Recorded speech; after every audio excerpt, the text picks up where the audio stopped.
இன்னைக்கு அம்மாவுடைய 8வது நினைவு நாள். இந்த நாள்ல நாங்க கழக தொண்டர்களோட வந்து அம்மாவிற்கு நினைவஞ்சலி செலுத்தினோம்.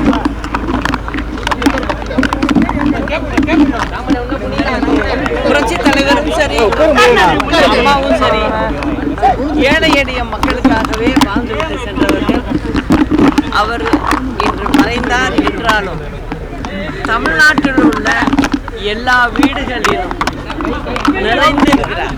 எல்லாருடைய மனதிலும் வாழ்ந்து கொண்டுதான் இருக்கிறார். அதே போல இரு தலைவர்களும் இந்த இயக்கத்தின் வழியாக ஆட்சி பொறுப்பிற்கு வந்து ஏழை எளிய மக்களுக்காக நிறைய திட்டங்களை கொண்டு வந்து செய்தவர்கள். மக்களோடு மக்களாக இருந்து ஆட்சி நடத்தியவர்கள் புரட்சி தலைவரும் சரி, அம்மாவும் சரி. அவர் வழியிலே தான் நாங்களும் வரும் 26 தேர்தலில் அம்மாவுடைய ஆட்சியை கொண்டு வந்து மக்களுக்கு பல நல்ல திட்டங்களை கொடுப்போம் என்பதை இந்த அம்மாவின் நினைவு நாளில் சொல்லிக்கொள்கிறேன். அது மட்டும் இல்லை, திமுக என்ற தீய சக்தி அப்படின்னு எங்கள் இருபெரும் தலைவர்களும் சொல்லியிருக்காங்க. அதுக்கு காரணம் வேற எதுவும் இல்லை, மக்களுக்கு சொல்றதை எதையுமே செய்யறதில்லை. அந்த ஒரு காரணத்தினால தான் அந்த இயக்கத்தை நாங்கள் அப்படி சொல்லிட்டோம். இப்பயும் சொல்லிக்கிட்டு இருக்கோம். இப்போ பார்த்தீங்கன்னா ஒரு 2-3 நாள் நான் வந்து விழுப்புரம் மாவட்டம் இங்கெல்லாம் போயிட்டு வந்தேன். மக்களுக்காக எதுவுமே இந்த அரசாங்கம் செய்யவில்லை. வாயால் பேசுகிறார்களே தவிர எந்தவித வேலையும் நடக்கவில்லை. இதுக்கு முக்கிய காரணம் என்னன்னாக்க, நீர்நிலைகளை எல்லாம் சரி செய்யவே இல்லை. சரி செய்யறதா சொல்லி டெண்டர்கள்லாம் விடப்படுது. அதில் வந்து பாதி பேர் செஞ்சதா சொல்லி கணக்கை கொடுத்துட்டு போயிடுறாங்க. பாதி பேர் வந்து டெண்டரை விடாமல் தடுத்தும் நிறுத்திடுறாங்க. போட்டி யாருக்கு போட்டி அப்படின்னு பார்த்தீங்கன்னா, திமுக காரர்களுக்கு இடையே உள்ள போட்டியில் அதையும் நிறுத்திடுறாங்க. இதனால் இன்னைக்கு யார் பாதிக்கப்படுறாங்க? பொதுமக்கள், அதுவும் குறிப்பாக ஏழை எளிய மக்கள் பாதிக்கப்படுறாங்க. இதை நான் நேரடியாக போய் பார்த்துட்டு வந்ததுனால தான் நான் இதை சொல்கிறேன். முழங்கால் தண்ணியில் நிற்கிறாங்க. குடும்பங்களில் உள்ள சட்டுப்பட்டு சாமான்லாம் போயிடுச்சு. எல்லாம் தண்ணியில் அடிச்சுக்கிட்டு போயிட்டு, மாடு வளர்க்குறவங்களோட மாடுகள் போயிடுச்சு, ஆடுகள் போயிடுச்சு, பாத்திரங்கள், சமையல் பாத்திரங்கள் வரைக்கும் எல்லாமே நீரில் அடிச்ச இந்த அரசாங்கம் என்ன செய்யுது? அம்மா உணவகம்னு வச்சு அம்மா கொடுத்தவங்க, தாலிக்கு தங்கம் அம்மா கொடுத்தாங்க, எல்லாத்தையும் நிறுத்திட்டு சாப்பாடு போடுறத கூட நிறுத்திடுச்சு. அதே போல் அந்த மாவட்டங்கள்ல எல்லாம் சொல்கிறாங்க, யாருமே இந்த பக்கம் வந்து பார்க்கல, சென்னையிலேருந்து நீங்கள் ஒரு ஆள் தான் வந்திருக்கீங்க அப்படின்னு சொல்கிறாங்க. இதெல்லாம் போகணும்னா அம்மாவுடைய ஆட்சி வந்தால்தான் மக்கள் நல்லபடியாக வாழ முடியும் அப்படிங்கிற நிலைமை இப்போ இந்த 4 ஆண்டு காலத்தில் எல்லா மக்களும் புரிஞ்சுக்கிட்டாங்க. அதனால் ஒரு 26ல் நிச்சயமாக ஆட்சி மாற்றம் ஏற்படும். தமிழக மக்கள் எங்களோட இருக்காங்க. நிச்சயமாக அவர்களுடைய ஆட்சியாகவே தான் இங்கே நடத்துவோமே ஒழிய இது தனிப்பட்ட ஒருத்தருக்காகலாம் நடத்த மாட்டோம். ஆட்சி அந்த முறையே எங்களுக்கு தெரியாது. இதுதான் ஒன்று. இப்போ நான் கிளம்பி வரும்போது தகவல் கிடச்சிது, பல்லாவரத்தில் கழிவு நீர் குடி தண்ணியில் கலந்து எல்லாரும் சாப்பிட்ருக்காங்க. தண்ணி தாகத்துக்கு பருகியிருக்காங்க.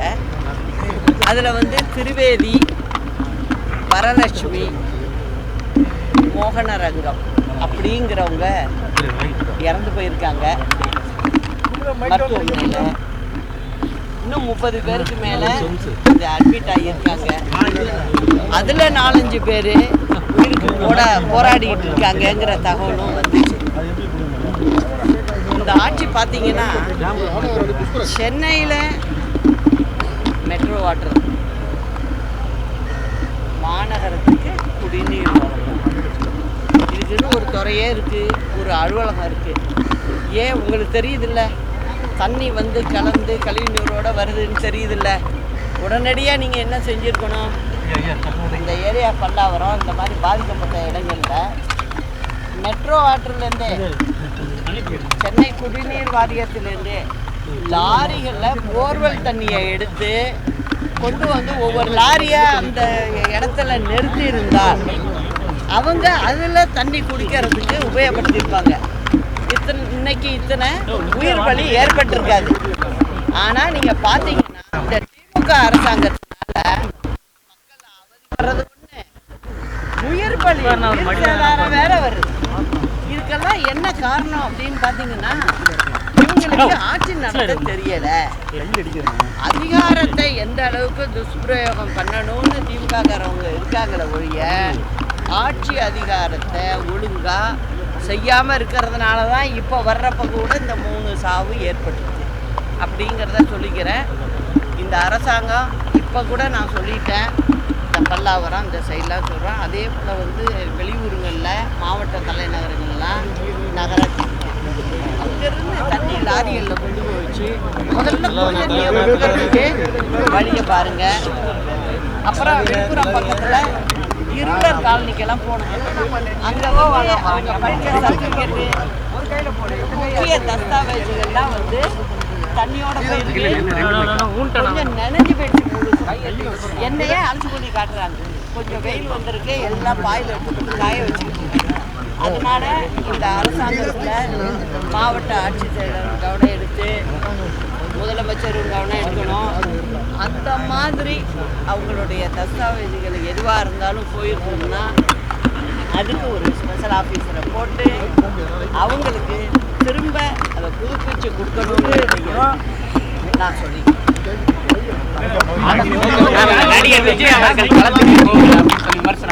அதனால தானேப்பா 26ல் எங்கள் ஆட்சி வருதுன்னு சொல்கிறேன். பாருங்க,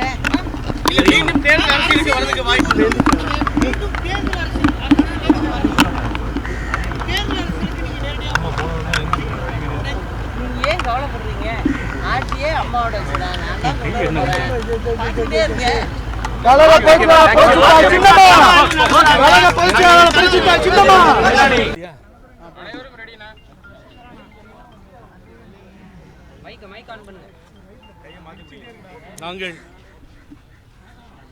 நாங்கள் என்று இல்லை, உலகத்திலே எந்த மூலையிலே தமிழர்கள் இருந்தாலும், இந்திய துணைக்கண்டத்திலே வாழ்கின்ற தமிழர்களாகட்டும், இன்றைய தினம் நீங்கள் நினைவிலே இருப்பார்கள். அனுதினமும் போற்றி புகழ்பாடி வணங்கும் இதய தெய்வம் புரட்சி தலைவி அம்மாவுடைய நினைவு நாள். அவர்கள் வாழ்ந்திருந்தால், தொடர்ந்து இருந்திருந்தால் அதனுடைய நிலைப்பாடுகளே வேறு. அனைத்து இந்திய அண்ணா திராவிட முன்னேற்ற கழகம் இந்த நிலைக்கு தள்ளப்பட்டிருக்காது. வேதனையோடு கண்ணீர் மல்க அஞ்சலி செலுத்தி திரும்பி இருக்கிறோம். நான் கூட இந்த தீர்மானங்களை கொண்டு வரும் பொழுது தொடர்ந்து அம்மா வழியில் கழக பணிகளை ஆற்றுவோம் என்பதை சொல்லி, அவர்களது புகழையெல்லாம் சொல்லி, மிக முக்கியமாக இங்கே நான் இந்த உறுதிமொழியில் நாங்கள் எடுத்தது, கூட்டணிக்காக கொள்கையை விட்டு அலைகின்ற கூட்டம் புரட்சி தலைவர் எம்ஜிஆர், புரட்சி தலைவர் அம்மா அவர்கள் வழியில் வந்த கூட்டம் அல்ல என்பதை நிரூபிக்க தொடர்ந்து பாடுபடுவோம். வேறு கட்சிக்கு தங்களை அடமான வைத்து சொத்துக்களை பாதுகாக்க துடிக்கும் தலைவர்கள் விரைவில் பொதுமக்கள் மத்தியில் அடையாளம் காட்டப்படுவார்கள். தந்தை பெரியார், பேரறிஞர் அண்ணா, புரட்சி தலைவர் எம்ஜிஆர், புரட்சி தலைவர் அம்மா ஆகியோர் வழியில் கழகத்தை காத்து நிற்போம் என்கின்ற போன்ற உறுதிமொழிகளை அங்கே ஏற்றிருக்கிறோம். யாருக்குமே இதில் ஒன்றா சேரணுன்றோம். எடப்பாடி விடமாட்டேன்றாரு, நிஜம் உங்களுக்கு. மற்ற 3 பேர்த்துக்கும் நான் அன்பா திரும்பி சொல்கிறது, இவங்கெல்லாம் சேரணும் இல்லை, தனித்தனியாக தானே ஒன்றையும் காண முடியுது. எல்லா தவறையும் செய்துவிட்டு இப்படிப்பட்ட ஒரு தாய், சரித்திரம் படைத்த ஒரு மாபெரும் தலைவி முகத்தை பார்க்க வருகிறார்கள் என்று சொல்லும் பொழுது எப்படி தான் இந்த இடத்துல நின்று இந்த துரோகத்தெல்லாம் பண்ணிட்டு பார்க்குறாங்கன்னு எனக்கு தெரியல. அவங்களுக்கு இந்த நெஞ்சுறுதியை தந்ததும் இந்த இயக்கம்தான். ஆகவே மிகவும் வேதனைப்படுகிறேன். இந்த இயக்கம் ஒன்று சேரவில்லை என்று சொன்னால் பாதாளத்திற்கு போய்விடும். வேறு வழியே இல்லை. இங்கே நடிகர் விஜய் வரவு மற்றவைகள் அரசியலில் ஒரு திருப்பத்தை ஏற்படுத்தியிருக்கிறது. ஆகவே இந்த முதல்வரும் இந்த களப்பணிகளிலே சுழண்டு வருகிறார். அவர் கட்சியிலே அவர் அக்கறையிலாக எடுத்துக்கொண்டு அதற்காக தமிழக அரசை பாராட்டி இப்படி பல இடங்களில் போய் வருவதும் நேரில் களங்காணுவதும் களப்பணிகள் ஆற்றுவதும் பாராட்டுக்குரிய. தவறு இருந்தால் தவறுன்னு சொல்கிறோம், அதில் நாங்கள் தயங்கவே மாட்டோம். ஆகவே இப்படிப்பட்ட சூழ்நிலை திராவிட முன்னேற்ற கழகம் ஸ்ட்ரெங்தனாக இருக்குது, பிரிஞ்சிருக்கிறதால. விஜய் ஒரு பக்கம். ஆக எவ்வளவு சொன்னாலும் பழனிசாமி திருந்துவதில்லை என்று சொன்னார் கழகம் மோசமாக போய்விடும். 2026 நாம் பல தடவை சொல்லியிருக்கிறதை திருத்திக் கொள்ளுங்கள். நீங்கள் திருந்தாவிட்டால் இயக்கம் ஒன்றுமில்லாமல் போய்விடும். அம்மா நினைவிடத்திலே உறுதிமொழி ஏற்றிருக்கிறோம். எங்களால் முடிந்தவரை போராடி இந்த கழகத்தை காப்போம் என்பதை இந்த நேரத்தில் சொல்றேன். ஒரு நேரத்தில் ரஜினிகாந்த் சொன்னார், நடிகர் ரஜினிகாந்த், நான் மிகவும் கடுமையாக அவரை எதிர்த்தேன். சம்பத்தண்ணன் கூட எதிர்த்தார். என்னன்னு கேட்டீங்கன்னா வெற்றிடம் என்று சொன்னார். அனைத்து இந்திய அண்ணா திராவிட முன்னேற்ற கழகம் அம்மாவை இழந்த பின்னால் வெற்றிடம் சொன்னார். இன்றைய தினம் மனப்பூர்வமாக நான் ஒப்புக்கொள்கிறேன். அந்த தாய் இல்லாமல் இது ஒரு வெற்றிடம் தான். அவ்வளவு மோசமான நிலையில் இருக்கிறது. இது சின்னம்மா என்கிற சசிகலா ஆகட்டும் சேர்த்து வைக்கிறேன்னு 4-5 வருஷமா சொல்லிட்டு இருக்காங்க. நீங்க கேட்டுட்டு இருக்கீங்க. எந்த தியாகத்தையும் செய்ய தயார் எங்க அண்ணன் ஓபிஎஸ். இவர்களெல்லாம் சேருவதற்கு என்ன ஒரு மணி நேரம் ஆகுமா? ஆகவே இப்படிப்பட்ட மோசமான நிலையில் எல்லோரும் இருக்கிறார்கள். எதை சொல்லுவதற்கு நான் தயங்குவதே இல்லை. அம்மாவோடு உடனிருந்தவன், பிணை கொடுத்தவன், வழக்குக்காக 11 ஆண்டு காலம் போராடியவன். அந்த மண்ணிலே தமிழ் மொழி, தமிழ் சினிமா, தமிழ் தொலைக்காட்சி சேனல், பேப்பர் எல்லாம் வர்றதுக்கு புகழேந்திக்காரன் அடி வாங்கினேன், ரத்தம் சிந்தினேன். அங்கே இருக்கும் பொழுது கர்நாடகாவில் எல்லா உரிமைகளும் எனக்கு உண்டு. ஆகவே நான் மீண்டும் மீண்டும் வலியுறுத்தி கேட்கிறேன் எடப்பாடி பழனிசாமியை, திருந்துங்கள். நீங்கள் திருந்தாவிட்டால் திருத்த வேண்டிய சூழ்நிலை தொண்டர்களுக்கு ஏற்படும். தொண்டர்கள் தான் எஜமானர்கள், தொண்டர்கள் தான் முடிவெடுப்பார்கள். முடிவெடுக்கின்ற தொண்டனே முடிவெடுப்பார் என்று தலைவரும் அம்மாவும் சொல்லியிருக்கிறார்கள். இதுதான் இன்றைய தினம் எங்களது தீர்மானமாக இருக்கு.